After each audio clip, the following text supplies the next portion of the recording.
చెరువులో పీతలు పట్టడానికి వెళ్తున్నాము. సముద్రానికి దగ్గరగా నివసించే వాళ్ళు చెరువులో పీతల్ని ఎలా తింటారనుకుంటారు. మాకేమో సముద్రపు పీతలు నచ్చావు. అందుబాటులో లేనప్పుడు అందని ద్రాక్ష పుల్లనానే అనిపిస్తుంది. కోడి మాంసం మాత్రమే తినే వ్యక్తి మేక గొర్రెల్ని తినేవారిని చూసి తిట్టుకుంటాడు. మేక తినే వ్యక్తి ఎద్దు మాంసం తినేవారిని తిట్టుకుంటాడు. కేవలం శాకాహారం మాత్రమే తినే వ్యక్తి పైవన్నీ తినేవారిని తిట్టుకుంటాడు.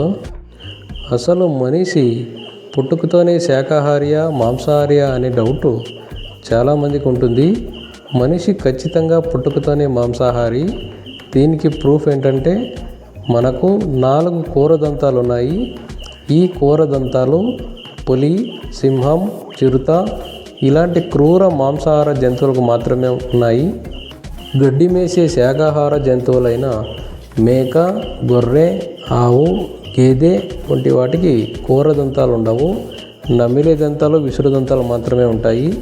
దీన్ని బట్టి మనిషి పుట్టుకతోనే ఖచ్చితంగా మాంసాహారి అని చెప్పవచ్చు. కాలానుగుణంగా కొంతమంది తమ అభిరుచులు తగ్గట్టుగా శాకాహారులుగా మారిపోయారంతే. ఎట్టకేలకు పీతలు పట్టుకొని ఇంటికి వచ్చినాము. మా తమ్ముడు మోహన్ పీతల్ని క్లీన్ చేస్తూ ఉన్నాడు.